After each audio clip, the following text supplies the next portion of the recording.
మండల పరిషత్ కార్యాలయంలో శనివారం నిర్వహించిన మండల సాధారణ సర్వసభ్య సమావేశం ఉద్రిక్తంగా సాగింది. ఎంపీపీ బోర పుష్ప అధ్యక్షతన జరిగిన సమావేశంలో అధికారుల ప్రోటోకాల్ పాటింపుపై వైసీపీ ప్రజా ప్రతినిధులు తీవ్ర అభ్యంతరం వ్యక్తం చేయడంతో వాగ్వాదం చోటు చేసుకుంది. ఇటీవల మండపల్లి పంచాయతీలో నిర్మించిన అంగన్వాడీ కేంద్రం ప్రారంభోత్సవానికి స్థానిక సర్పంచ్ జెడ్పీటీసీలను ఆహ్వానించకపోవడాన్ని ఈదుపురం సర్పంచ్ నర్తూ ప్రసాద్ ప్రశ్నించారు. శిలాఫలకంపై జెడ్పీ చైర్పర్సన్, జెడ్పీటీసీ, సర్పంచ్ పేర్లు పొందుపరచలేదని అసంతృప్తి వ్యక్తం చేశారు.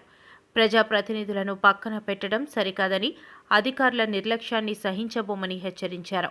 ఈ విషయంపై ఐసీడీఎస్ పీఓ రాజేశ్వరరెడ్డి వివరణ కోరారు. ఎంపీటీసీ దువ్వు వివేకానంద కూడా మద్దతుగా మాట్లాడారు. సమావేశ వేదికపై ఎంపీపీ, ఎంపీడీఓ ప్రభాకర్ రావుతో పాటు పీఏసీఎస్ అధ్యక్షులు పెదిని బాబ్జీ కూర్చోవడంపై కూడా అభ్యంతరం వ్యక్తమైంది. ప్రోటోకాల్ ప్రకారం స్థానాలు కేటాయించాలంటూ సర్పంచ్ నర్తూప్రసాద్ ప్రశ్నించగా ఈ విషయంపై ఇరువురి మధ్య వాగ్వాదం జరిగింది.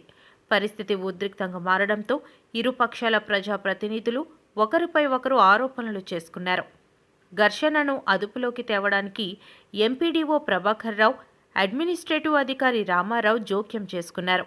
అనంతరం నిరసనగా వైసీపీ సర్పంచ్లు, ఎంపీటీసీలు సమావేశం నుంచి వాకౌట్ చేశారు. కొద్దిసేపటికి టీడీపీ ప్రజాప్రతినిధులు కూడా వాకౌట్ చేయడంతో సమావేశాన్ని అధికారులు ముగించారు. ఈ ఘటన మండల రాజకీయ వర్గాల్లో చర్చనీయాంశమైంది.